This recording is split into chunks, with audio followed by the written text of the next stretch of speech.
Vamos dar início, então, aí a nosso primeiro dia, então, de debates. Só me deem um minutinho aqui para eu me localizar aqui. Podemos iniciar, então, né?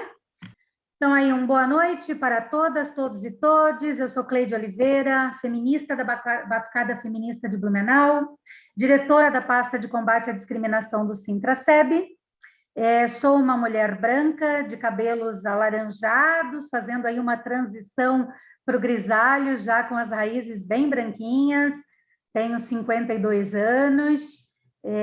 Estou nas minhas costas, tem uma parede branca, com um vaso com flores do Cerrado e um quadro de pintura abstrata, uma tela bem colorida. Estou vestindo uma camiseta preta e é isso, para fazer aí a minha autodescrição. É, Nós iniciamos hoje o nosso primeiro dia de ciclo de debates, teria sido na terça-feira, mas devido à tempestade não foi possível. A gente já informou por e-mail, mas vou reforçar aqui que o que teria acontecido na terça-feira tem uma nova data, passa para a segunda-feira da semana que vem, e na terça nós teremos então o fechamento desse ciclo de debates que vai discutir aí as mulheres no mundo do trabalho, por um trabalho sem violência de gênero e assédio, que faz parte aí das atividades alusivas ao Dia de Luta Internacional das Mulheres. Nós estamos no mês de março, onde no dia 8 nós lembramos e homenageamos as mulheres trabalhadoras que nos antecederam nesta luta e que nos garantiram abertura para condições menos indignas de trabalho. Importante frisar que, para essa garantia, muitas dessas mulheres deram a própria vida. Com isso, lembrar que a nossa luta é todo dia contra o machismo, racismo, a homofobia e todas as formas de violência. É importante que a gente tenha claro que não é uma data comemorativa como simplesmente o capitalismo tenta fazer parecer, mas uma data para refletirmos sobre a nossa condição de mulher trabalhadora na sociedade. Uma data para refletir sobre o quanto nós somos mais prejudicadas com esse sistema que é perverso, excludente, fundamentado aí no patriarcado. Nós somos as mais prejudicadas em todos os sentidos, na questão das reformas que estão aí já aprovadas, a reforma administrativa que vem aí também. Nós já temos aí a nossa jornada dupla, tripla, e agora com a pandemia essa carga ela tomou proporções gigantescas. Por isso a importância de se fazer esse debate, de se dialogar sobre como está o nosso emocional, a nossa saúde mental, diante de sermos trabalhadora neste contexto aí de uma crise sanitária, de uma crise econômica, né, de toda essa pandemia que nós estamos vivendo. Eu quero aqui saudar especialmente as nossas convidadas que prontamente aceitaram o convite para estar conosco nesta noite, né? A Catarina Gever, doutora em Psicologia Social, professora da FURB, seja bem-vinda. A Alessandra de Souza, assistente social e servidora pública, feminista, minha parceira aí na Batucada Feminista de Blumenau. Saudar a Geice Maiara Brigg, né, diretora sindical, minha companheira de luta sindical, uma jovem aguerrida, coorganizadora dessa live, né? E passar, então, para que elas também façam a sua saudação, passar inicialmente para a Geice, depois para a Catarina, fazer uma saudação inicial, para a Alessandra, que vai conduzir esse nosso bate-papo bem descontraído. A Alessandra vai ser a nossa mediadora. Saudar também o Júlio, né, Júlio? O Júlio aí sempre nos dando aí todo o apoio tecnológico, sempre conosco, nosso assessor de comunicação. É muito importante a sua presença sempre, Júlio. E eu passo, então, agora para a Geice fazer a saudação dela, depois Catarina e depois a Alessandra. Que tenhamos um bom debate. Olá, pessoal, boa noite, Cleide, meninas, que bom encontrá-las.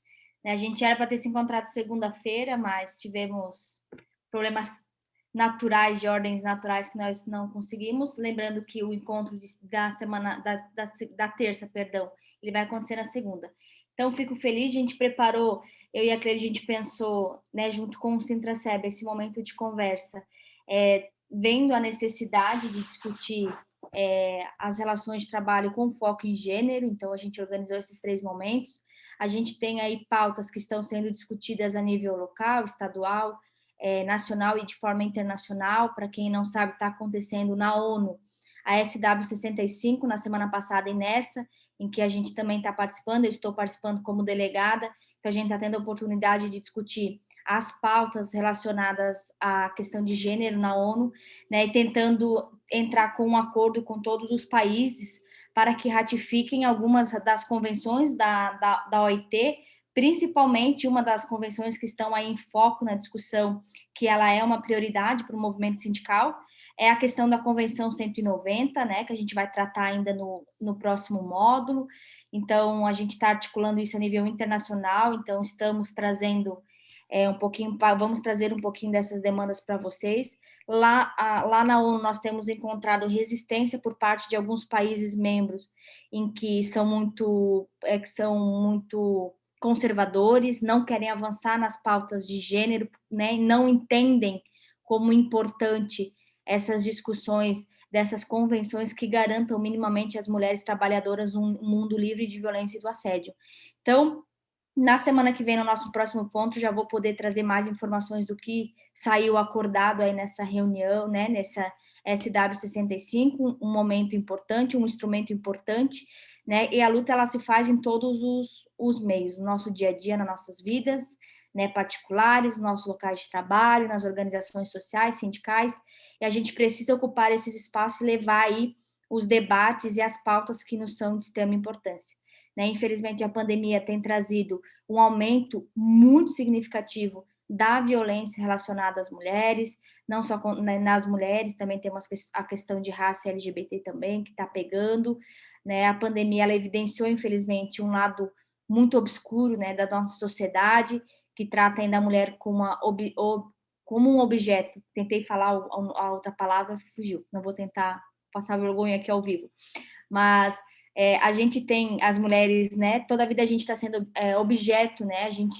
Nossos corpos sempre são questionados. Então, a pandemia, infelizmente, deu visibilidade para uma coisa que já acontecia, mas que agora a gente está com um nível muito grande, né? Muitas mulheres confinadas com seus agressores, né? Não tendo com quem trocar, com quem pedir ajuda, né? Que às vezes até o nosso próprio local de trabalho ele acaba sendo um lugar em que eu vou pedir socorro para uma amiga minha, vou pedir ajuda, vou conversar, vou pedir algum conselho, enfim, e a gente está se isolando, né, não tendo esses contatos sociais que também dificulta muito a denúncia, enfim, a formalização disso. Então, por hora, é isso. Obrigada a todas meninas por estarem aqui. Para nós que estamos organizando, né, Cleide, dá um alívio em ver que o pessoal tem atendido a demanda, e a gente está junto aí, hoje com o timão, né, a Alessandra e a Catarina aí para discutir um pouquinho com a gente. Então, Cata e Alessandra, obrigada, sejam bem-vindas. Passo agora para a Catarina, então, prosear um pouquinho, fazer a fala dela, e depois a Cata passa, então, para a Alessandra. Então, gente, boa noite. Não sei se a gente já segue com a fala ou a gente faz os cumprimentos, mas, assim, ó, de todo modo, eu acho que a gente começa saudando todas as mulheres, todos os homens, todas as criaturas deste mundão que estão nos acompanhando nesse momento, né? Uma saudação especial à direção do Sintraceb, e nessa saudação, um reconhecimento à luta que essa entidade vem desenvolvendo na defesa dos trabalhadores do Serviço Público de Blumenau, e o reconhecimento que não é uma luta fácil, o reconhecimento que é uma luta que nos chama o tempo todo a grandes responsabilidades, e eu digo em especial nesse momento, eu imagino que na luta sindical, talvez a grande responsabilidade desse momento seja a produção criativa de formas de enfrentamento de uma relação que já é desigual desde antes da pandemia, mas que com a pandemia, né, vem sempre essa perspectiva que a Geice já estava dizendo, parece que as coisas se avolumam e se agravam, e elas de fato se avolumam e se agravam. E nesse contexto é preciso aí produzir soluções novas e ter uma disposição para a criatividade que é imensa. Eu não sei se a gente já encadeia a fala, né, mas estou à disposição. Pois não, Cleide? Acho que passamos para a Alessandra, ela faz Perfeito. dela e depois ela já retoma para você, tá bom? Perfeito, tranquilo.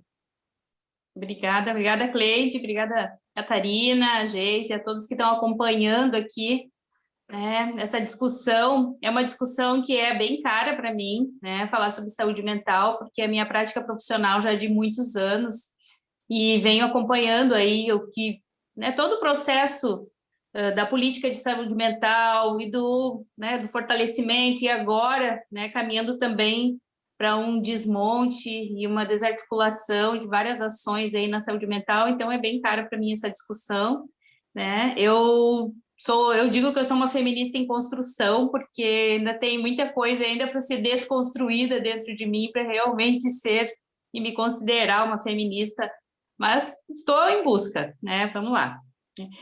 E, assim, essa discussão, eu fui buscar algumas coisas, sabe, Catarina, Cleide, e para ver, na verdade, pesquisas, se as pesquisas vão ao encontro daquilo que a gente está vivenciando na prática, né? Cleide, a gente tem que se descrever, deixa eu só... Acho que tem uma pessoa, né, que precisa ter a nossa descrição. A Geice, como é que ficou a questão da transcrição? Na minha descrição, só porque daí eu vou... Pode fazer.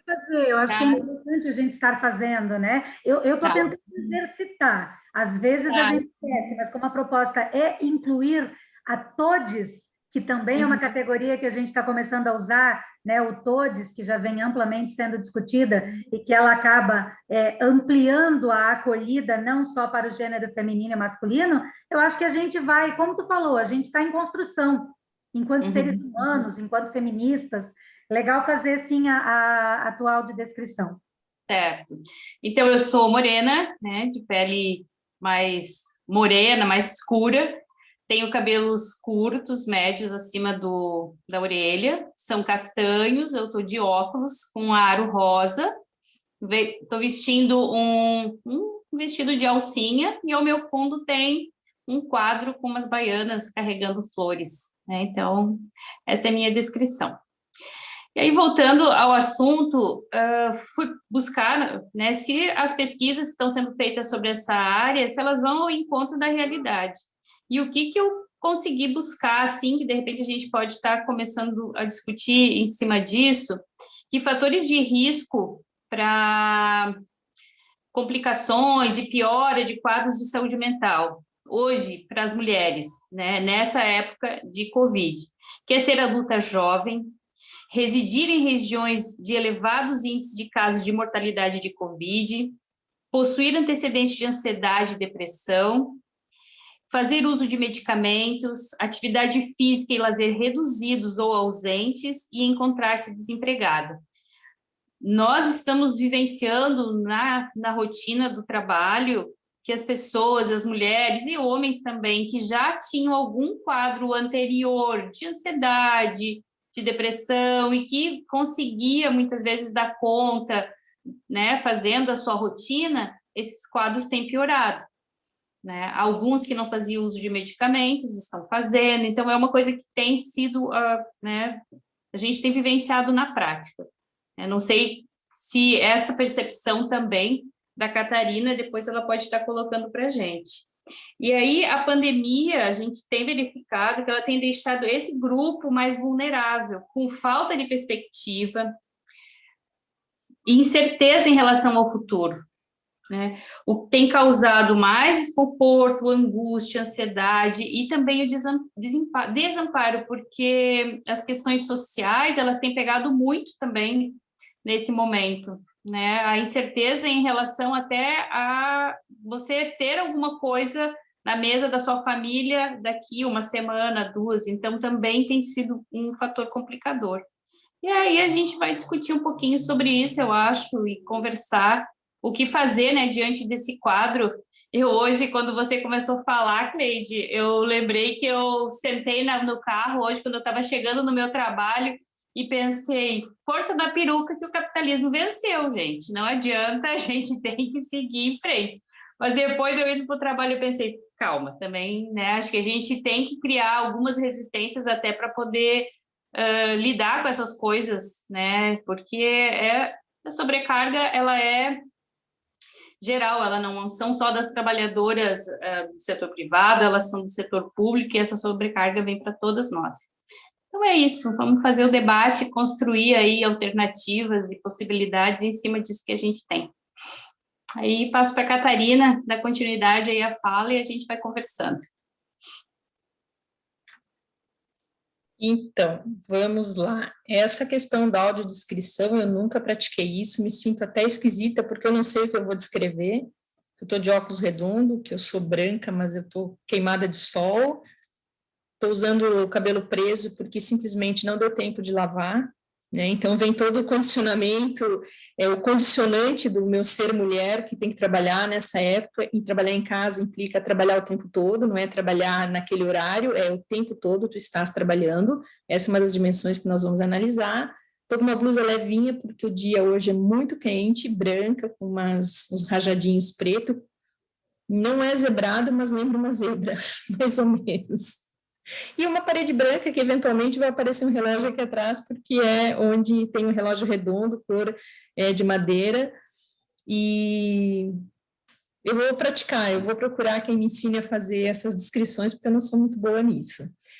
Então, queridas, queridos, essa discussão não tem como acontecer sem a gente produzir uma coisa, e aqui quero homenagear uma mulher para começar essa fala entre mulheres, também saudando o Júlio, que está aí, né, apoiando esse evento, mas é uma mulher que, para nós, da psicologia brasileira, ela foi muito inspiradora e ainda hoje ela é inspiradora, apesar de já não estar no plano da materialidade conosco, né? Quero aqui render minha homenagem à professora doutora Silvia Lane. A Silvia Lane foi uma exímia, uma delicada, uma sutil, uma gigantesca pesquisadora em psicologia, e ela transforma a história da psicologia no Brasil e na América Latina, porque ela é uma das primeiras psicólogas no nosso continente a dizer: não é mais possível que nós façamos uma psicologia que desvencilhe as pessoas da vida.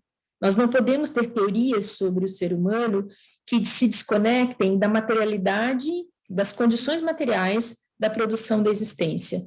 Então, aprendi com a professora Silvia Lane, aprendo na minha prática de fé, com a minha comunidade de fé, né, e quero saudar aqui as mulheres da minha comunidade de fé, mãe Valque, mãe Gláucia, mãe Jaque, que são mulheres muito cuidadoras do nosso sagrado, e me emociona falar dessas mulheres que, desde uma vida doméstica, uma delas é servidora do município, desde o trabalho como municipária, uma outra é servidora de uma empresa, trabalhadora de uma empresa privada. Em algum momento, nesse cotidiano bruto de produzir as condições possíveis para uma vida possível, elas cuidam de uma dimensão que, para muitos dos trabalhadores na contemporaneidade, foi tomada de assalto pelas igrejas neopentecostais. Então, essas mães sagradas cuidam do nosso sagrado e abrem um espaço nas suas vidas para que as nossas vidas tenham mais espaço. Então, essa relação com o sagrado, e isso é uma das coisas que eu aprendi, né? Fui aluna da Silvia Lane, e aprendi com a professora Silvia, trazer o sagrado também como uma dimensão da nossa materialidade, né? Mas isso aqui talvez até fosse uma conversa interessante um dia, mulheres e ancestralidades. Talvez nessa conversa, especialmente para as feministas, e acho que uma mulher que tem consciência política, se não se declarar feminista, a consciência política dela é duvidosa, né? Então, também me coloco junto desse alinhamento feminista, apesar de não ter uma militância feminista, nem na batucada, mas me alinho ao debate, me alinho às lutas, e acho que são frentes diferentes. A minha frente é dentro da universidade. Então, reconhecendo Silvia Lane, reconhecendo as mães do meu sagrado, reconhecendo as companheiras que estão aqui, porque tem uma hora que tem esse recorte mesmo, somos nós, mulheres, falando com os homens, falando com as mulheres transgêneros, falando com todas as mulheridades que existem no mundo. Tem um homem que construiu um conhecimento que eu acho importante, que foi o Jung, né, o Carl Gustav Jung, né, o pai da psicologia analítica. O Jung conta que numa psique saudável, ela incorpora os elementos do masculino e do feminino ao mesmo tempo. Então, uma psique saudável, ela tem a ânima e o ânimos em relação dialética, em potência e tensão complementar. Então, nós, mulheres, temos na nossa forma de ser mulher a presença do elemento masculino. Os homens têm, na sua forma de ser homens, a presença do elemento feminino. E essa relação entre o masculino e o feminino, que é uma produção da cultura, ela não pode ser entendida, e a tentação é grande, só no sentido mais idílico, mais poético, mais mágico. Ela é objetiva e material, e aí a gente vai chegar nisso. E porque falei da Sílvia, sou obrigada a trazer o primeiro enquadre para a nossa conversa. Nós, e aí vamos falar de uma outra mulher extraordinária, que foi... tem algumas, eu fiz uma lista de várias mulheres que ajudam a gente a conversar, que foi a Simone de Beauvoir, e que é a Simone de Beauvoir, porque são presenças que continuam, apesar da presença física já ter partido, mas que nos deixam uma obra preciosa, que é O Segundo Sexo. Inclusive, acho que nós, mulheres em Blumenau, feministas, devíamos ter um grupo de estudos do segundo sexo, me proponho a participar, né, topo a leitura junto, e a gente pode pensar alguma coisa na sequência para isso.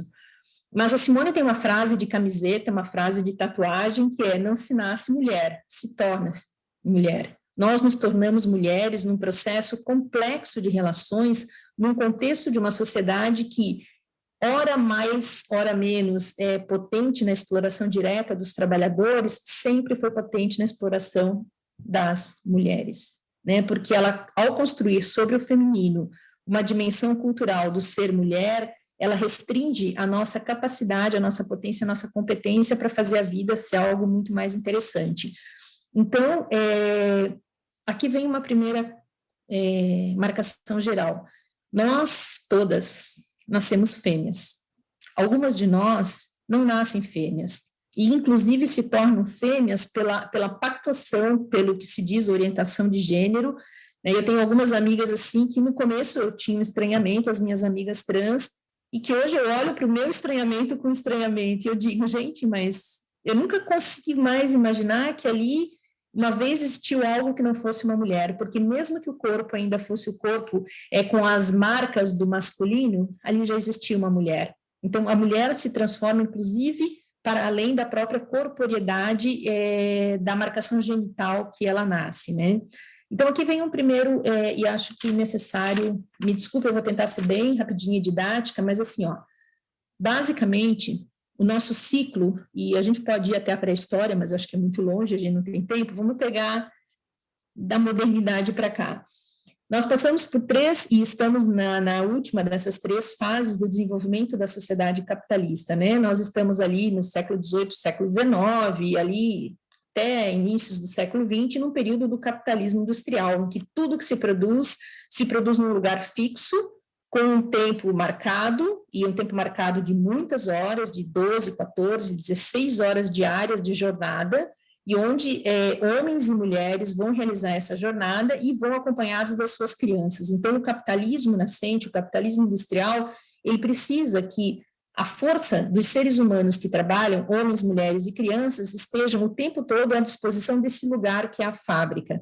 Então, você tem um lugar de morar que é muito precário, você se desloca do lugar de morar que geralmente é muito próximo da fábrica, as tais vilas operárias, e você vai ter um circuito de vida destinado pela gestão do seu trabalho naquele local que é a fábrica. Depois as suas crianças vão ter um ciclo de vida gestionado pelos interesses da fábrica para a instrução escolar profissionalizante para os filhos dos trabalhadores e das letras, das artes, da filosofia e dos números para os filhos da elite da burguesia. Então, a gente já começa uma sociedade com uma cisão violenta em que a promessa das fábricas se cumpre para o aniquilamento da vida e nunca para a potencialização dos sujeitos a partir do que as máquinas são capazes de economizar do tempo de trabalho.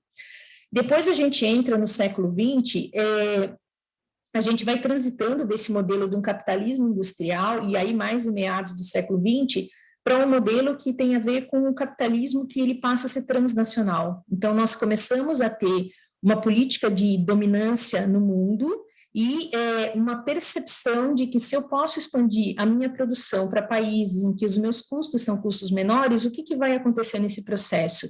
Eu vou aumentar o meu lucro? Então, eu crio uma condição que dentro do meu território, inicialmente, eu produzo somente o necessário, mas a grande parte da minha produção, e aí a gente está lendo aqui, por exemplo, eu vou fabricar o meu iPhone na China, na Coreia, porque é mais barato eu fabricar lá, e vou vender esse iPhone no mundo inteiro. Lá eu produzo esse iPhone ao custo de vidas, né? E, inclusive, eu dou uma aula sobre isso, e é admirável, mas tem, os alunos pesquisam, eles ficam mais chocados porque existem imagens disso. Os trabalhadores que produzem os iPhones, né, os trabalhadores que produzem o concreto do que a Apple vende, eles têm que assinar um contrato de trabalho que eles se comprometem a não se suicidar. Assim, pensa um contrato de trabalho que tu tem que dizer que tu não vai te matar durante o tempo que aquele contrato dura, porque se tu te matar, os custos para a fábrica da tua morte vão ser repassados à tua família. Então, quando você chega nesse ponto, você diz assim, ok, acabou tudo de forma completa. Esse capitalismo transnacional, ele começa também, ele vai ser um capitalismo muito forte no século XX, mas no século XXI a gente mergulha numa outra forma, e é a forma contemporânea do capitalismo, até onde eu consigo entender, que é o capitalismo financeiro. E a gente precisa falar dessas 3 formas do capitalismo para entender como isso nos afeta como trabalhadores, e aí, num recorte de gênero, nos afeta como mulheres. E nos afetando como mulheres, porque é o nosso papel social, é a nossa condição de ser mulher dentro de determinadas regras, afeta uma coisa que eu acho preciosa nesse momento, e pelas minhas leituras, é a nossa capacidade de ser fêmea. A nossa femialidade, eu sempre falo com as minhas alunas esse termo, né? A sua fêmea pode salvar a sua mulher. Então, o que é ser fêmea numa sociedade que te nega a primitiva condição do teu corpo, né, e brinca com coisas que não são brincáveis, né? Eu tenho um irmão que ele brinca, e eu já dei uns cortes bem dados, assim, bem objetivos, né? TPM, vocês estão sempre em TPM, é tensão pré-menstrual, é tensão pós-menstrual, e assim, por que será que as mulheres estão sempre em pré e pós-menstrual? Porque talvez as parcerias que elas tenham na vida não sejam parcerias efetivas. Então, os meus ciclos reprodutivos, os meus ciclos hormonais dizem respeito à minha femialidade, a essa coisa da minha coisa de ser fêmea, que o fato do ser mulher, que numa sociedade em que a superexploração do trabalho é a marca das relações, vai fazendo o quê? Que o meu ser mulher apareça, mas o ser fêmea desaparece. O ser fêmea tem a ver com todos os ciclos de produção e reprodução da vida, os ciclos que são mais ligados a processos criativos e de manutenção da força criativa, que, pelo fato de ser mulher na sociedade contemporânea, vão sendo dizimados, vão sendo estraçalhados. Só sobre o capitalismo financeiro tem um dado que eu acho bem interessante, que hoje você tem recurso e você não precisa mais botar esse dinheiro para gerar trabalho, você não precisa mais botar esse dinheiro para gerar serviços, você especula. E eu fiquei intrigada, porque agora já tem várias empresas que você baixa um programa e cada vez que toca, você vai lá e aperta um botãozinho e você vai ganhando dinheiro com isso, né? Tipo, tem várias coisas dessas já circulando na internet. Eu fui atrás para entender o que era isso. Isso é um banco de dados. E aí, por exemplo, a Casas Bahia tem isso, e quando a Casas Bahia, tu assina esse banco de dados dele, e tem um agora que chama para te ficar assistindo os vídeos, e tu vai ganhar quantos dinheiros por mês e tal, tu vai construindo um banco de dados, e essa empresa vende esse banco de dados para aqueles que querem vender serviços. E aí, o que acontece? A era do capitalismo financeiro é uma era que a marca do mundo do trabalho é a marca do oferecimento de serviços. Cada vez nós somos mais avulsos. Isso é um drama, porque nós estamos acostumados a vínculos fixos com o mundo do trabalho, a política aí do governo atual também já está rendendo acendendo todas as velas que tem para esse capitalismo financeiro, né? Haja vista aí a carta dos banqueiros, né? E o quanto o presidente ficou pianinho quando os banqueiros disseram, ô, meu amigo, e aí ele escutou os banqueiros, não escuta o povo, mas escuta os banqueiros. A gente não espera nada diferente, né? Nada nos surpreende nisso. Mas o que tem o capitalismo financeiro? Eu, estudando, hoje de tarde ainda estava estudando isso, eu fiquei aterrorizada. Eles vão procurar sempre instalar alguma coisa ainda do processo produtivo, que seja o processo produtivo virtual, de uma empresa que vai abrir, como é que chama, os negócios na Bolsa. Tem uma empresa que ela tinha um território específico e houve uma mudança nesse país com relação à cobrança dos impostos, e essa empresa decide o seguinte, não vou mais pagar imposto.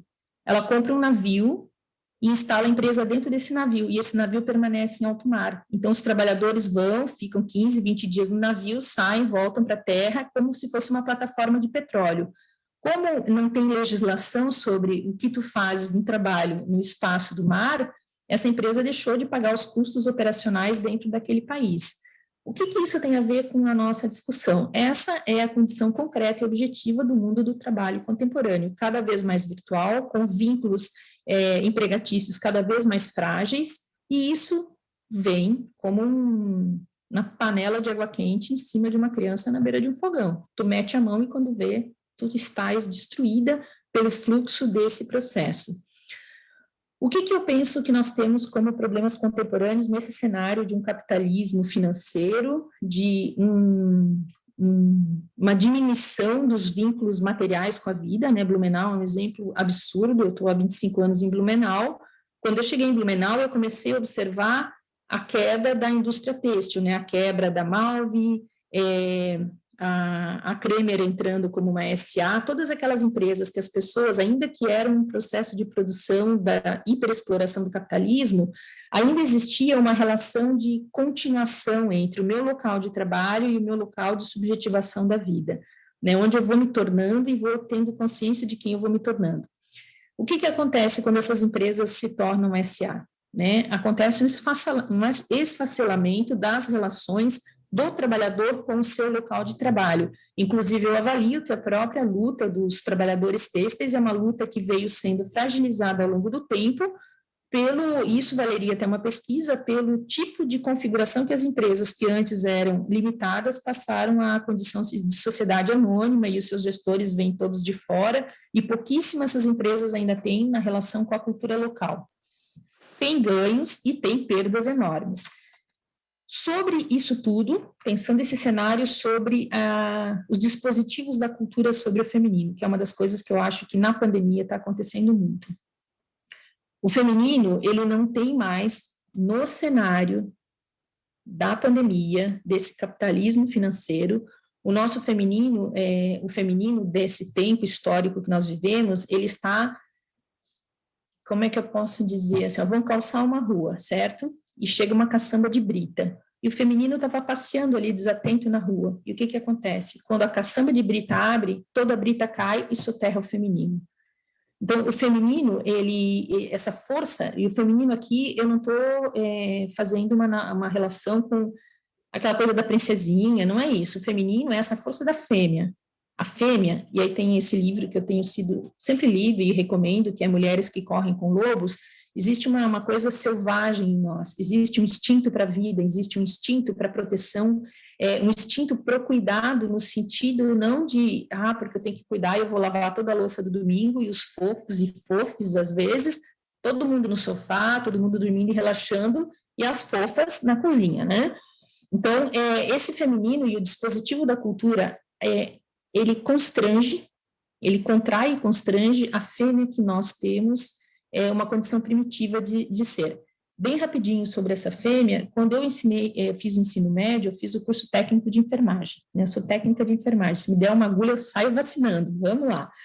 E eu estava na sala de parto, acompanhando no pré-parto, lá em Florianópolis, né, na maternidade Carmela Dutra, acompanhando as pacientes no pré-parto, e uma paciente entrou em trabalho, estava ali já com as contrações, e de repente ela sente a contração mais forte, e estava cheia, assim, era um dia bem tumultuado, né, como diz a minha mãe, dia que vira a lua, mulher pare, né, e virou para a lua cheia.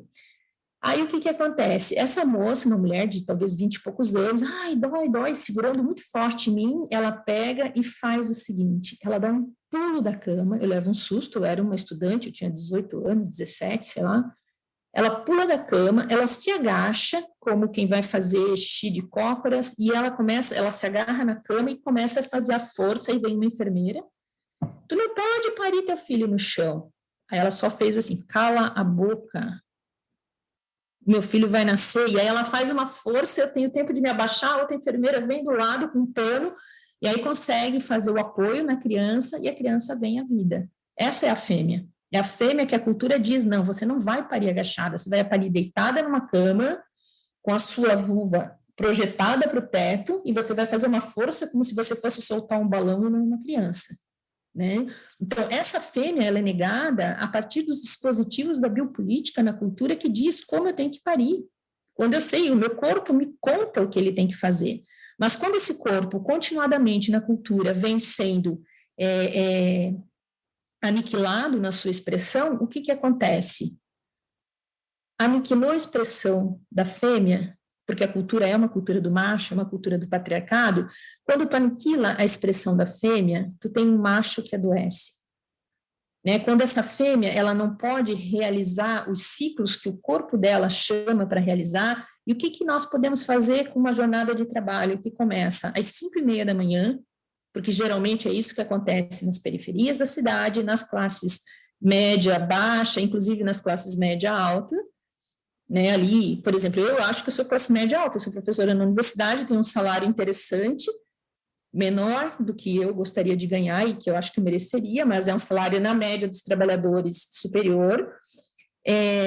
Eu tenho que dar conta de uma série de processos que os homens que vivem à minha volta não dão conta, né? Eu tenho um grande amigo, querido, do meu coração, mas, por exemplo, ele contrata uma empregada para fazer o café da manhã dele, porque ele não consegue fazer o café da manhã, e eu digo, que homem é esse que não consegue prover a sua vida? Quer dizer, ele paga por isso, mas ele poderia fazer, e talvez ele fizesse com muito mais alegria, com muito mais prazer. E aí ele falou para mim assim, talvez, mas eu não tenho tempo. Assim, pois é, muitas mulheres vivem sem esse tempo, né? Então, nós começamos uma jornada às 5:30 da manhã, nós fazemos todo o início do start para a casa funcionar. Quando nós estávamos no tempo não pandêmico, nós saímos ali 6:30, 6:45 para ir para o trabalho, para perto das 8, né? Quem trabalha às 8 está às 8, para perto das 7:30, quem trabalha às 7:30 está às 7:30 no seu local de trabalho. E esse ciclo não para quando às 6 da tarde a gente termina a jornada de trabalho, porque a gente vai terminar o ciclo iniciado às 5:30 da manhã, de tarde. Esse ciclo pré-pandêmico, ele se agrava no período da pandemia, porque além de todas as respostas do lar, antes essas respostas elas vinham até mais 6, 6:30 da manhã, 15 para as 7, e depois elas começavam de novo 6:30 da tarde, 15 para as 7 da noite, e iam até as 10 da noite. Para as mulheres que estão trabalhando em casa agora, o que acontece? Esse ciclo não para, porque você está aqui no computador, e isso foi uma das professoras da rede municipal que relatou, numa das formações que nós fizemos na CEMED, ela relata, eu estou tentando aqui dar aula, mas ao mesmo tempo a minha filha de 4 anos tem aula online da educação infantil, eu tenho que acompanhar a minha filha e tenho que dar aula para a minha turma. E ela disse assim, eu estou numa angústia que eu não sei o que eu faço. Eu não sei para quem eu seguro à frente. E aí ela começa a ter que se expandir para além daquele momento mesmo que ela está fazendo as coisas. E esse corpo paga um preço. Ela diz assim, eu tenho tido uma angústia, eu tenho tido uma aflição. E eu imagino, eu não tenho filho pequeno aqui, mas quando eu olho e penso numa mulher que está fazendo o mesmo trabalho que eu, tenho colegas, professoras. Esse dia nós tínhamos uma reunião na FURB, a colega ligou, gente, eu estou no pronto-socorro, minha filha foi picada por um inseto, fez uma reação alérgica, e ela tem que correr com tudo, né? Então, o que acontece aqui? Nós temos que olhar, e aí vem uma coisa que acho que com isso a gente fecha e depois a gente vai para a conversa, nós temos que olhar o que é que nós podemos fazer, dadas as condições de restrição da cultura sobre a fêmea que nós somos, exigindo que nós sejamos a mulher que a cultura quer. A mulher que a cultura quer é uma mulher que está disponível, é uma mulher que não cansa, é uma mulher que não se aborrece, é uma mulher que está disponível para resolver as coisas, só que a nossa fêmea grita mais alto e diz, ei, você não precisa estar tão disponível o tempo todo, né? Te dá tempo de dormir, te dá tempo de comer, te dá tempo de ficar cansada, te dá tempo de zangar, te permite, né?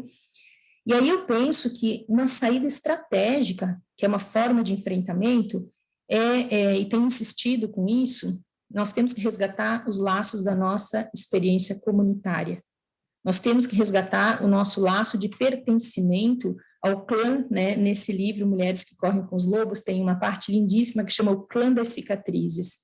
Eu tenho que ser capaz de olhar para a Alessandra, e a Alessandra, quando olhar para mim, vai dizer, eu entendo a tua dor, eu sei onde ela dói. Ela já passou comigo. E eu vou te contar como eu resolvi. Quando as mulheres, e acho que isso, gente, são as mulheres que tem que dialogar com as fêmeas vão salvar as mulheres, a minha tese é essa, né? Então, quando essas fêmeas começarem a dizer que existe um ritmo do corpo, existe um ritmo do tempo que precisa ser observado e respeitado, e nós compartilharmos, nós retomarmos as nossas relações comunitárias, nós vamos voltar a uma coisa que é ter essa competência da força criativa. Eu vou criar estratégias, inclusive de enfrentamento das violências que eu venho sofrendo, né? Tenho passado com as minhas alunas, e me assusta muito, que são mulheres muito jovens, jovens trabalhadoras, e algumas delas vítimas de violência física, de violência patrimonial, de violência moral, de violência intelectual. Para que você está estudando? Ó, o meu trabalho, não precisa estudar, vai fazer um curso de gastronomia, que aí, para que ser psicóloga, para que ficar lendo esses livros? A gente já tem tudo que precisa. Nossa, quando elas vêm, eu digo, gente, vamos com calma, porque se você responder para quê, talvez isso vire um feminicídio. A gente tem que tomar cuidado, inclusive, na nossa força de reação contra esse poder destruidor, né, que alguns homens, infelizmente, acabam usando como recurso. Catarina, a gente está indo, assim, já para o finalmente do tempo, assim, a gente tem mais ou menos uns 20 minutos, assim. Se puder. Não, mas segue, que a ideia é assim, ó, a gente tem que se reconstruir como comunidade de iguais trabalhadoras, comunidade de agentes políticos, comunidade de mulheres, a gente tem que voltar a se encontrar e a ser junto. Fora disso, não tem saída. Eu acho que é isso que é importante, que você aponta, quer dizer, a gente tem muitos problemas, né? A gente tem uma realidade duríssima e complicada, mas a gente pode, se estivermos juntas, superar isso de forma coletiva. Eu acho que isso que é importante, porque às vezes o que a gente percebe é que há uma desesperança de o que a gente vai fazer diante desse cenário tão obscuro, né? A gente tem, assim, a vida da gente, o cotidiano da gente tem se tornado, nesses últimos dias, um obituário, um grande obituário, né? São muitas perdas, são muitas, né, limitações, então acho que tu aponta isso como uma das possibilidades, e eu acho interessante, assim, que a gente possa, além dos problemas, poder ter, o que a gente pode fazer diante disso, né? Então, acho que é bem, bem importante. E, assim, falando um pouquinho sobre essa questão dessas perdas e da finitude, porque queria que tu falasse um pouquinho, a gente tem na nossa sociedade a questão do ritual da finitude, e é coisas que a gente não tem conseguido fazer nos últimos tempos. Muitas famílias têm se despedido de forma muito diferente e tentando ter que superar isso sem ter esses rituais de despedidas. De que forma tu acha que isso pode influenciar também? Parece coisas inacabadas, assim. Como que tu pensa que isso pode estar influenciando de alguma forma o nosso futuro, as nossas próprias emoções, nosso luto? Eu entendo que as nossas feridas ainda vão sangrar por muito tempo, né? E aí, quando tu tens uma ferida que sangra por muito tempo e em grande quantidade, tu precisa fazer reposição hídrica, tu precisa parar, tu precisa te movimentar menos, juntar forças, e aí beber bastante água. É a analogia de um lobo ferido, que é o que tem lá no Mulheres que Correm com os Lobos. Então, como é que a gente faz isso agora? Primeiro, admitir que é um momento que as soluções antigas já não funcionam mais. Nós não podemos nem velar em paz os nossos mortos, né? Não é possível fazer isso. Então, essa dor, para muitas pessoas eu tenho observado nos jornais, elas contam que os seus familiares morreram e elas já nem manifestam mais uma expressão de muita tristeza e choro, porque é tão dolorido e não tem uma sequência do rito, e sem ritos a gente perde a nossa humanidade. Talvez, e é isso um dos indicadores, o mundo já mostra, né, a demanda pelo trabalho dos psicólogos é absurdamente grande, porque você tem um passivo emocional instalado e que ninguém sabe muito bem aonde ele vai chegar, né? Então, nós precisamos ritualizar de outras formas. Nós temos, e aí vem o requisito da nossa criatividade. Como eu ritualizo quando aquilo que eu conhecia como possibilidade ritual já não é mais possível? Né, o que eu tenho dito para os meus pacientes, o que eu tenho dito para os meus alunos dizerem para os seus pacientes, meus orientandos, é assim, como que dá para dizer esse tchau? Existem formas poéticas, eu acho que nesse momento a literatura, a poesia, a música vão nos salvar, né, elas vão ser os recursos mais eficientes. E um exemplo muito rápido, nós tivemos um paciente uma vez com uma dificuldade cognitiva importante que tinha perdido um familiar. e estava muito difícil a conduta. O que meu estagiário, eu orientei ele a fazer? Ele encheu um balão de gás, desses que sobe, né? E foi com esse pequeno paciente no espaço do ambulatório da universidade e disse, vamos dar tchau para o fulano? E aí o menino olhou pequenininho e disse, E aí, quando foi largando o balão, era uma tarde poética, chovia fininho lá no Campus 5, na Fortaleza Alta, e aí o balão foi subindo e o menino dizia, tchau, fulano, né? E dizia o nome da pessoa, e aquele balão foi, o menino pegou a mão do estagiário, voltaram para dentro, e qual é o resultado na sequência?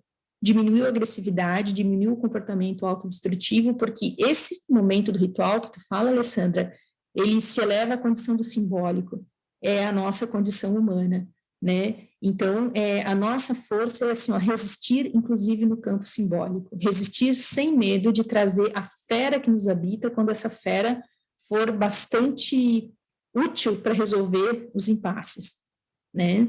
Então, e a fera que eu falo é essa mulher que pula da cama e para agachada e manda a enfermeira calar a boca porque o filho dela vai nascer. Ela não está sendo nem grosseira, ela só está reagindo como o corpo dela comanda. Mas é claro que nós vamos ter que achar formas ainda, Alessandra, essas formas não estão prontas. A gente tem algumas propostas, inclusive esses dias levei à direção do sindicato uma proposta, talvez a gente comece aí um trabalho conjunto que seja se não uma janela aberta, uma frestinha por onde entra um ar mais puro para ajudar a gente a resolver as coisas nesse momento. A gente, como está conversando com servidoras, né, eu tenho percebido na minha rotina de trabalho um aumento nos atendimentos de servidoras e servidores públicos. Alguns da educação, mas muitos da saúde, né, com casos bem importantes, assim, de depressão, ansiedade, até tentativas de suicídio. Então, a nossa rotina nós não percebíamos tanto isso antes, né, acho que o nosso processo de trabalho ele tem sido tão complicado ultimamente, é tanta pressão, por mais que a gente não... Eu não trabalho diretamente no atendimento às pessoas com Covid, mas eu trabalho nas consequências do Covid, né? Nas pessoas que adoecem em razão de perda de familiares, em razão do processo de trabalho adoecedor. Então, é bem complicado, a gente tem percebido isso, assim, um aumento significativo.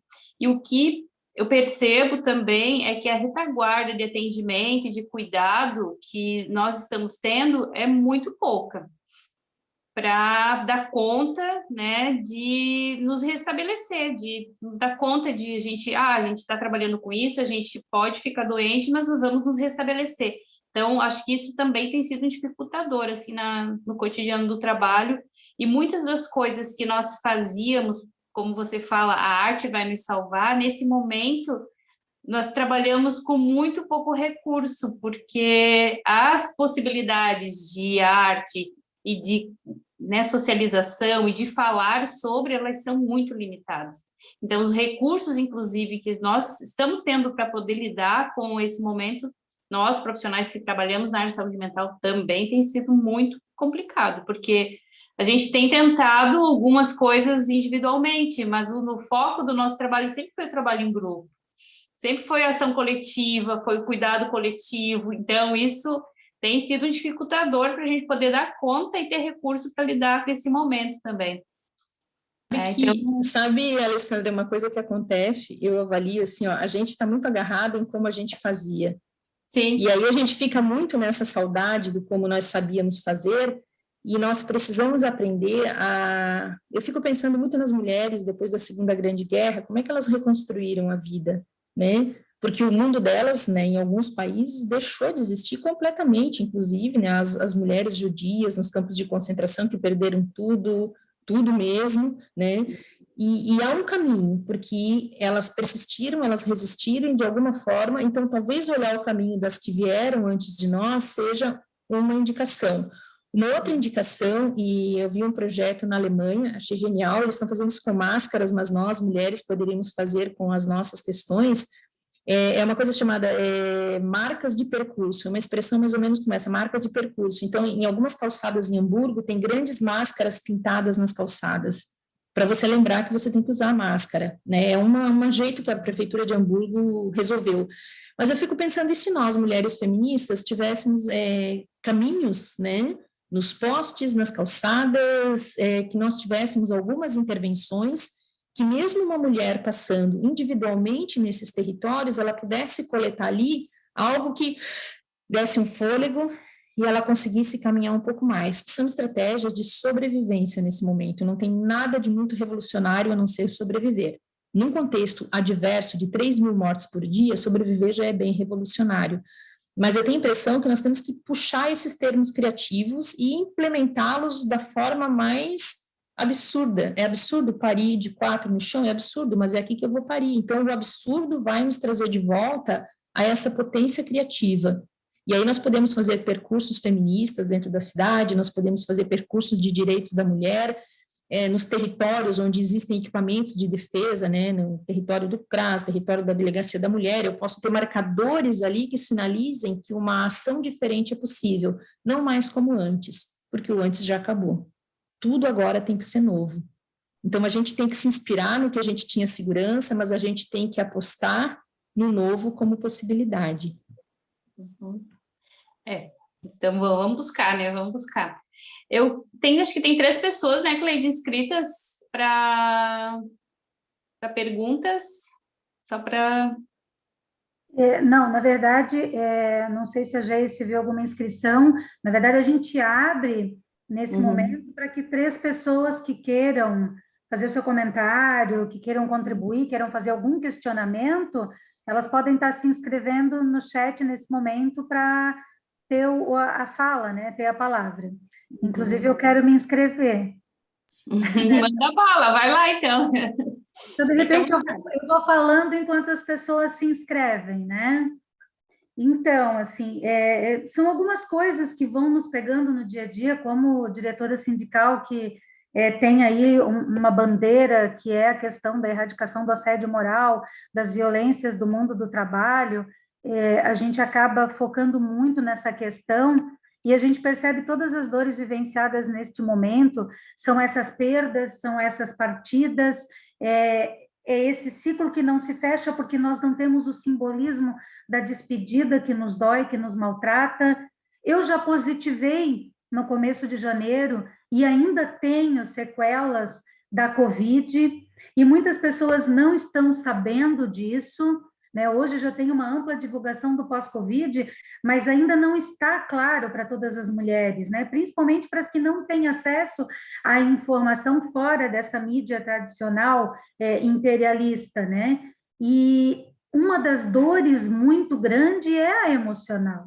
É você ter que ter lidado no momento da contaminação, parece que você vivencia uma morte naqueles dias de isolamento, né? Você tem o medo de ter contaminado alguém que você ama, por não saber que você tinha se contaminado. Você tem o medo de a qualquer momento você desenvolver algum sintoma mais grave, algum problema mais grave. Eu ainda sou imunossuprimida, tenho doença autoimune, então isso complica mais ainda. E uma das coisas, Catarina, que tu trazes na tua fala, que me ajudaram a suportar, foi a escrita. Foi escrever. Eu tenho um caderno que talvez um dia eu resolva publicá-lo. Eu escrevi muitos nas noites da Covid. Muito do medo das dores que eu estava sentindo e de pensar nas tantas mulheres que estavam sentindo a mesma dor. Tantas mulheres que estavam passando por esta dor ou por dores piores. No chat alguém comentou, acho que a Audrey, sobre se apoiar. Nós temos aculturado que mulheres são competidoras natas. Isso é próprio do machismo, do patriarcado, para que a gente não una a nossa força dessa mulher loba, dessa mulher guerreira, que defende sim a sua matilha, né? Nós temos isso aculturado, isso nos impede de lutar coletivamente, de unir forças coletivamente. Nós temos aculturado também que o cuidado é responsabilidade nossa. Nós temos que cuidar dos idosos, das crianças, dos maridos, nós temos que cuidar. Mas quem cuida da nossa dor? Quem cuida de nós? Quando eu torno isso uma máxima de que o cuidado é relegado à mulher, porque naturalmente ela é quem cuida, E a gente já rompeu com isso, já avançou, mas hoje vivemos um momento de muito conservadorismo e de retrocesso nessas nossas pautas que já caminhavam, né? E você estabelece que a mulher não precisa ser cuidada. E aí o contraditório está em dizer que a mulher é o sexo frágil, que a mulher tem que ser tratada com delicadeza. E no contraditório você a violenta cotidianamente, enquanto sistema, enquanto Estado, enquanto companheiros. Então, deixar aqui que a gente precisa, sim, exercitar a empatia e romper com isso que condicionaram, que aculturaram nas nossas vidas. Porque, na verdade, nós somos esse coletivo de mulheres que podem se ajudar muito nesse momento de pandemia e mesmo fora dele. Então, a gente precisa exercitar isso. Eu queria que tu falasse um pouquinho dessa questão, dessas responsabilidades que nos impõem, né? O cuidar dos outros e não cuidar de nós, e a questão também dessa natureza de disputa entre as mulheres. A Carla está inscrita também, eu acho que é a próxima. Aí vamos ouvir a Carla, aí podemos passar para o debate. Então tá. Boa noite, mulherada, quem mais está junto. O que eu vou conversar é uma coisa que tem me incomodado como dirigente sindical. Eu sou coordenadora do Sinti Regional Blumenau e a gente representa os trabalhadores e as trabalhadoras em educação do estado de Santa Catarina. E uma das coisas que eu fiquei pasma, de boca aberta, é com as mulheres trabalhadoras da educação estão tão pressionadas, contidas, cansadas, que elas querem ir para o colégio trabalhar. Então, a gente fez agora um movimento de greve pela vida, ou seja, fiquem em casa, preservem as suas vidas. A loucura está tão grande dentro de casa que elas querem sair de qualquer jeito. Elas não aguentam mais. Sabe? À medida que tu fosse falando, eu fui conseguindo entender o que eu não conseguia entender. Eu não consigo achar que uma pessoa pode se sentir segura tendo que sair da própria casa, passar por um transporte coletivo, ou sei lá eu o quê, para ir até o seu local de trabalho, passar 20 horas ou 40 horas ou 60 horas semanais dentro do seu local de trabalho e querer isso. E dizer, eu não aguento mais o trabalho remoto. A sensação que eu tenho é que não é o trabalho remoto, é tudo que o trabalho remoto traz nessa jornada que começa às 5h30 da manhã, Catarina, e termina às 10 dentro da própria casa, sem se dar o direito dos seus espaços, certo? Uma das coisas que eu faço muito, e nesse ponto eu concordo contigo, eu acho que é a arte que vai nos salvar, é a música, a literatura. Eu não pinto, mas eu escuto música, que é uma loucura, eu canto, eu danço, eu cozinho com a porta fechada e rebolo naquela cozinha, que é uma maravilha, porque eu me sinto bem, eu tenho uma injeção de gás nisso. Eu tenho me dado tempo de leitura, eu tenho de tal hora eu vou ler, porque eu gosto de ficar na minha casa. Eu sempre gostei de voltar para a minha casa. Eu sempre gostei do meu lugar, eu gosto do meu lar, do lugar que eu construí para mim. Eu não quero ficar com raiva disso aqui, eu não quero ficar com raiva das minhas coisas, dos meus cantos, desse monte de fotografia que fica na minha volta, certo? Então, como conversar com essa pessoa que não consegue mais sentir prazer no seu local, naquilo que constrói como a parte mais íntima da sua casa e querer necessariamente abrir a porta e sair para a rua? Como é que a gente organiza isso? Como é que eu enxergo essa pessoa? Como é que pode? Como é que pode? É uma pergunta que diz assim, como é que nós chegamos a isso? Como é que a gente sai disso? É isso, beijo. Olha, eu vou dizer uma coisa, Carla, e compartilhando aqui, eu não sei muito como, assim, eu sei como eu estou sobrevivendo, né? Mas é o que eu falei, eu acho que algumas de nós temos uma condição econômica muito diferente que nos dá a possibilidade de coisas diferentes, né? Mas, por exemplo, assim, ó, eu descobri uma pré-diabetes no início agora, tem 2 meses, e aí um colega até que é servidor da prefeitura, médico, ele diz, Cata, ou tu te cuida ou tu morre e não vai morrer de Covid não, vai morrer, e aí ele me assustou, porque eu não consigo mais nem comer fruta, né? E aí eu fiquei apavorada, eu fui me cuidar, e comecei a caminhar. Era terrível, os primeiros 10 dias foram 10 dias de tortura, porque eu me dispus a fazer a primeira coisa da minha vida de manhã é sair para caminhar. E aí, quando eu fiz isso, eu vi que funcionou. Aí expandi para um paciente que estava nessa uma situação semelhante, e uma amiga falou, Cata, tu tá caminhando e tal, começando a conversar. Aí ela assim, posso caminhar contigo? Só que eu estou em Palhoça e ela está em Blumenau. Assim, então tá, nós vamos fazer 7 dias caminhando juntas, e todas as manhãs, 15 para as 7 da manhã, eu vou te chamar. Gente, tu tem vontade de chorar, porque tu tá longe e, ao mesmo tempo, tu tá caminhando junto. É uma emoção, e aqui vem um campo de elaboração simbólica importante. Mesmo eu não estando na presença, eu já não estou mais sozinha. Alguém me chama, alguém vai junto, me manda uma foto do começo, aí passou lá na rua, caiu a árvore em cima do carro, me mostra foto, eu mostro foto daqui, e a gente vai se sentindo acompanhada, para a gente não negar esses lugares que nós elevamos a nossa vida.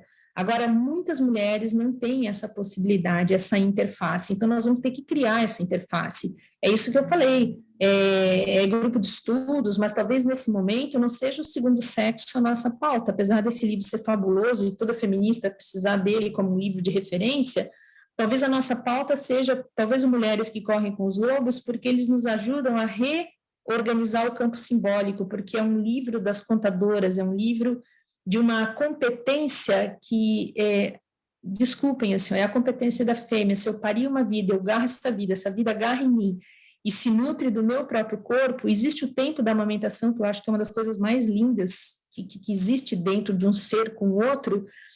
O tempo da amamentação é o tempo onde a mulher balbucia, onde o canto é feito, onde a história aparece, onde o imaginário começa a ser fértil.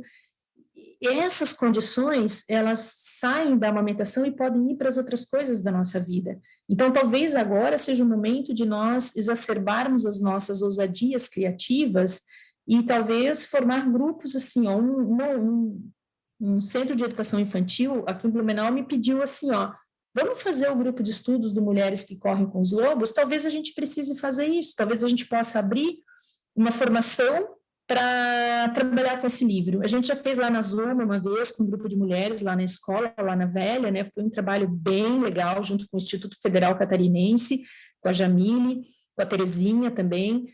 Então, o que que acontece? A gente tem que formar essas coisas que, me falar essas coisas, parece um certo senhor que está aí dizendo que manda alguma coisa nesse país e só desmanda.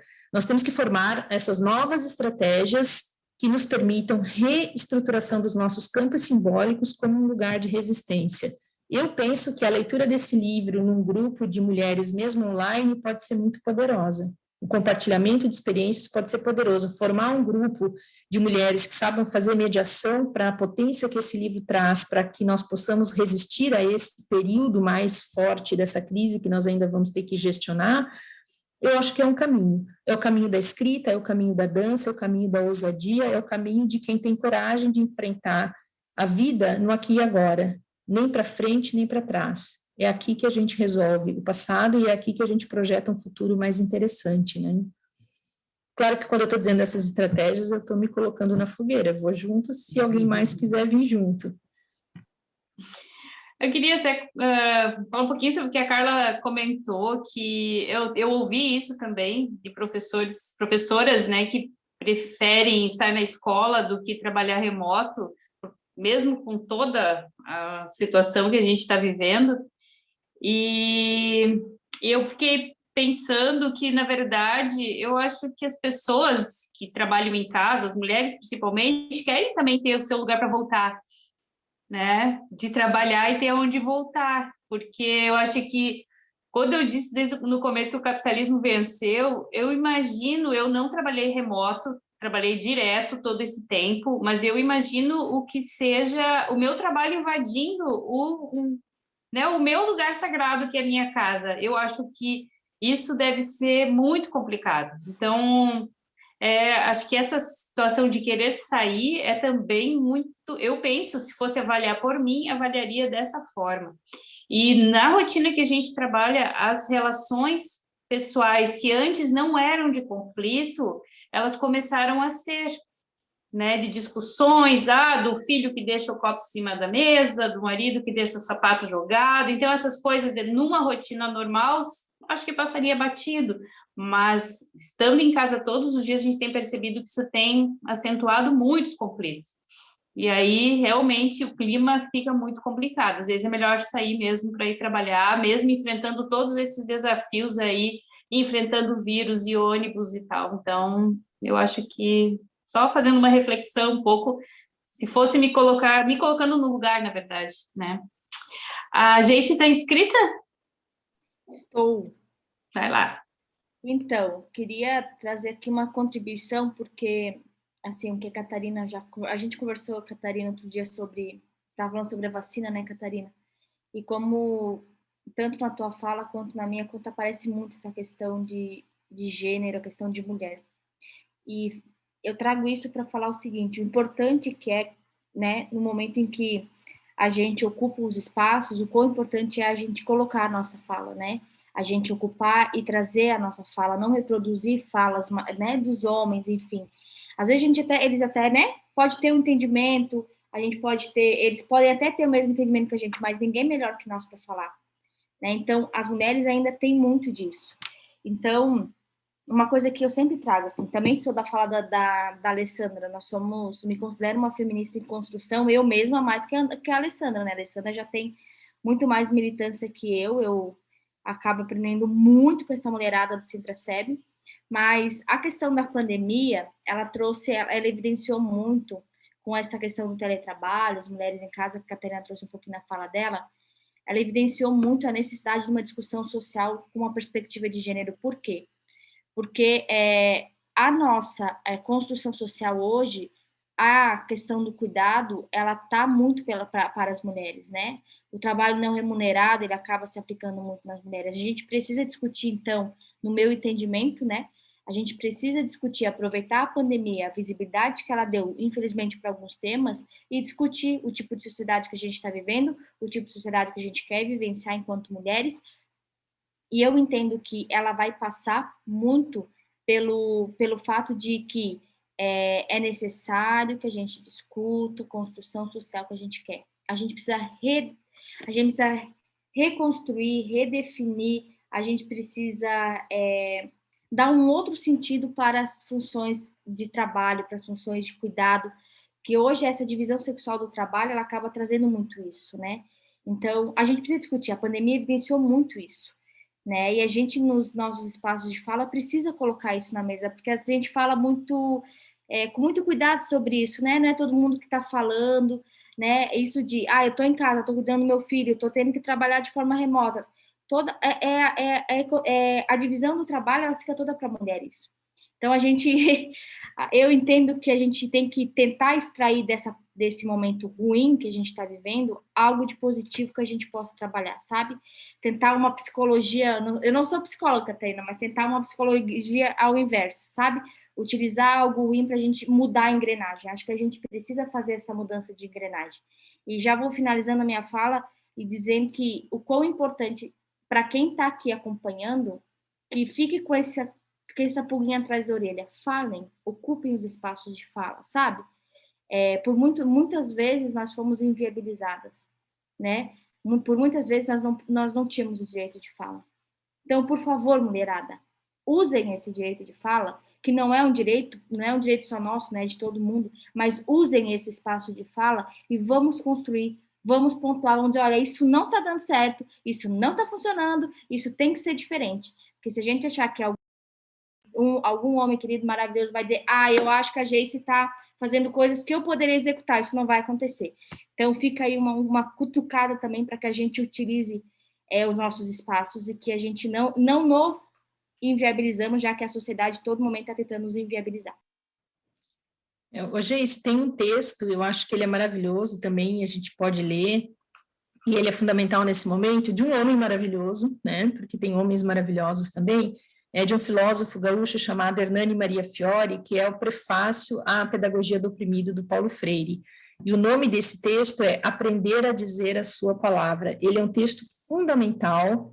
O Paulo Freire, inclusive, dizia o texto devia ser o livro e o livro devia ser o prefácio, porque o texto do prefácio ele é tão profundo e tão denso que o Paulo Freire diz, quando ele lê, nossa, é mesmo, era isso que eu queria dizer. Ele diz que só entendeu a totalidade do livro quando esse filósofo traz essa coisa. Se você não disser a sua palavra, ela vai pesar sobre as existências como um silêncio do absurdo. Se nós calamos a palavra que só nós conseguimos dizer, esse silêncio vai pesar sobre todas nós e sobre todos os humanos. Então, recuperar o espaço de fala, recuperar esse campo simbólico do direito a gritar quando dói, do direito a gemer baixinho quando sofre, o direito a não negar o que nos acontece. Então, eu penso que nós temos aí uma série de estratégias que já deram certo para algumas coisas, estratégias novas que nós vamos descobrir no segmento, né, no segmento dos dias dessa louca pandemia, e acho que nós podemos e nós devemos recuperar estratégias e comportamentos, né? A Mônica está pedindo aqui o nome do livro. O livro é A Pedagogia do Oprimido, do Paulo Freire. E o texto que eu falei, ele é o prefácio dessa obra, e o nome do prefácio é Aprender a Dizer a Sua Palavra. Então, aprender a dizer a nossa palavra é ter coragem de começar a pronunciar. Olha, esse copo não fica aí, se você não botar na pia, ele vai continuar aí até uma hora que... Exatamente. Aí tu vê ali, eu não sei, mas acho que em todas as edições, vê o prefácio ali do Hernani Fiore.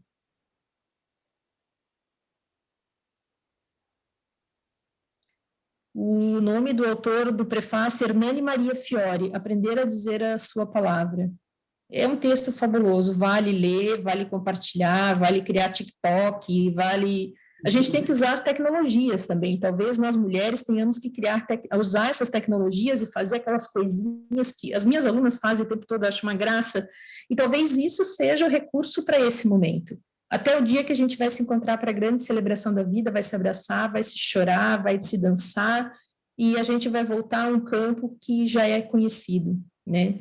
Então, eu acho que esses esforços coletivos que nós mulheres vamos fazer serão os esforços que a linguagem das artes vão mediar e a da tecnologia. Não vamos esquecer da tecnologia. Vamos aqui, ó, a gente está com a tecnologia ao nosso favor. Vamos repetir esses momentos, vamos criar estratégias, vamos, sabe, divulgar materiais que nos fortaleçam, fortaleçam o nosso ânimo, ao ponto da gente poder olhar a nossa dor como uma companheira bem-vinda. Nunca negar a nossa dor, porque a nossa dor denuncia a dimensão do que nós somos e ela pronuncia, desculpe, o tamanho da luta que nós temos para fazer.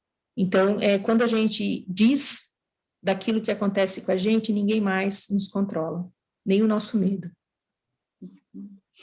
Bom, a gente está com aí uns 10 minutinhos para terminar, né, Cleide? Eu acho. Não sei se tem mais alguém, uma das participantes aqui inscritos. Eu estou vendo aqui a Maria Goretti, a Denise, a Aldris, Joana, Mônica, Marilei, Cíntia, Sônia. Não sei se alguma quer falar.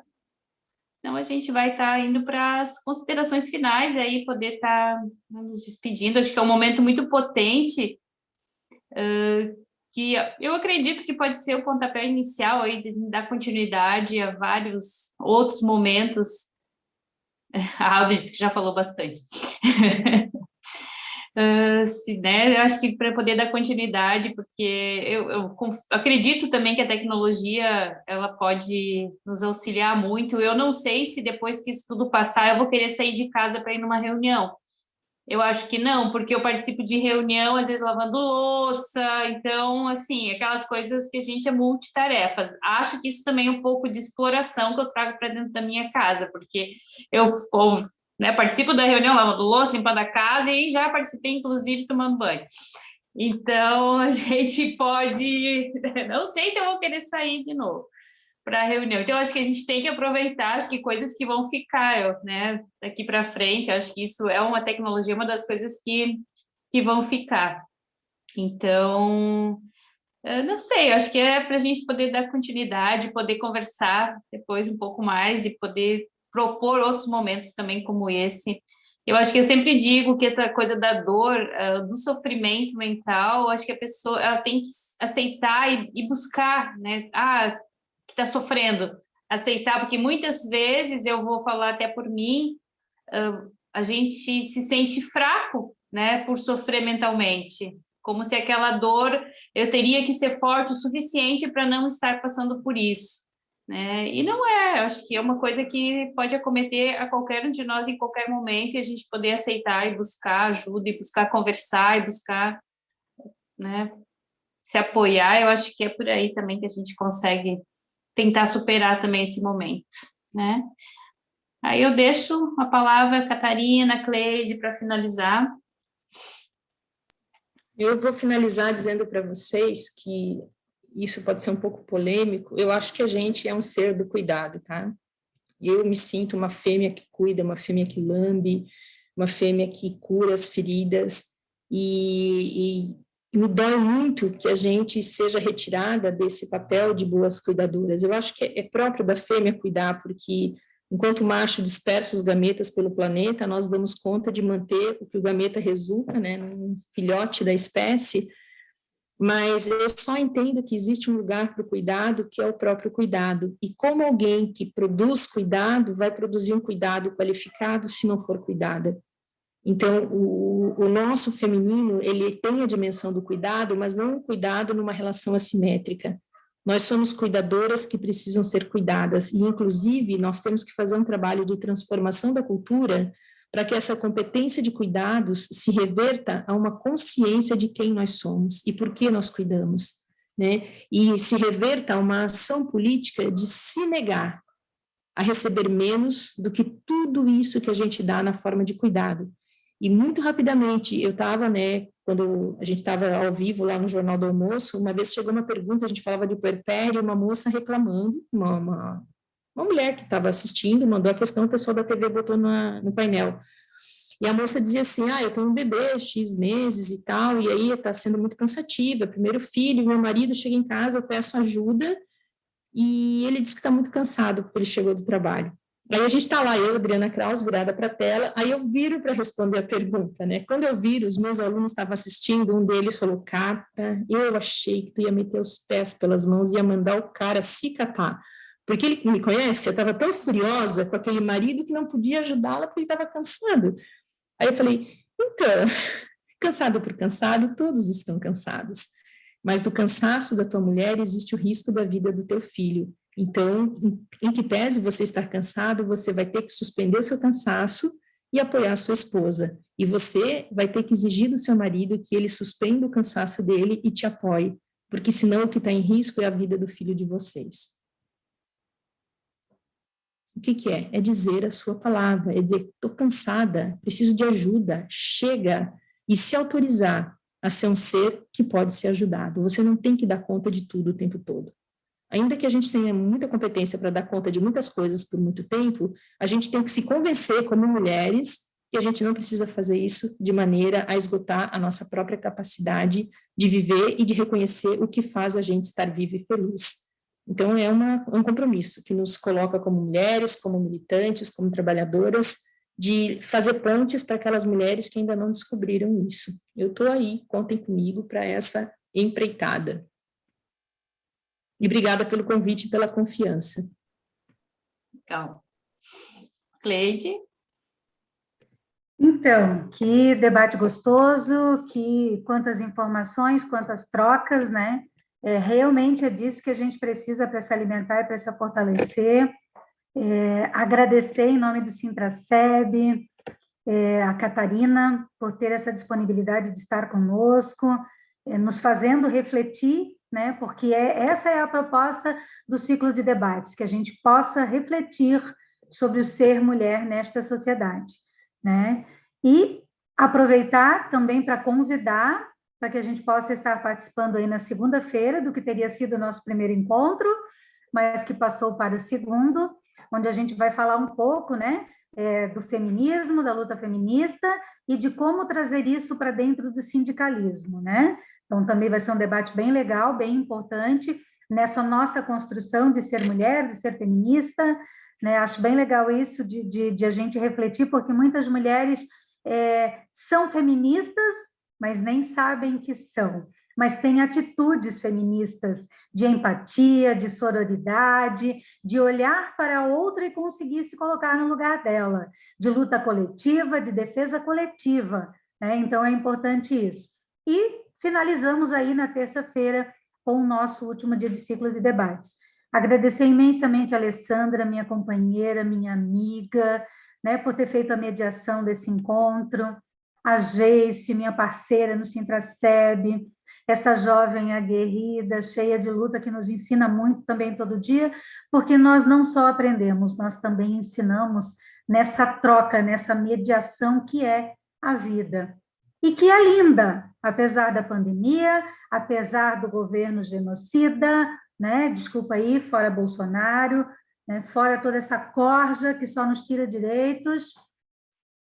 Foi um debate maravilhoso. Agradecer a presença de todas que aqui estiveram, que estiveram nos acompanhando no YouTube, no Face, homens e mulheres. Um homem lá perguntava se era um debate só para mulheres, e eu falei para ele que não, que era para mulheres e homens que sonham com uma sociedade sem violência de gênero, uma sociedade que tenha igualdade. Então, gente, uma boa noite, que possamos descansar desse nosso dia de luta, né? Para amanhã recomeçar. E, quiçá, a gente possa levar à frente essa proposta da Catarina, que eu amei, estou dentro. Um beijo. Como diz os meninos, bora lá. Beijo, meninas. Força, ó. Todas, segunda-feira, povo. Segunda-feira, às 19. Beleza, gente. Beijo grande. Força, meninas. Obrigada. Tchau, gente. Boa noite, bom descanso. Tchau, tchau. Tchau, tchau.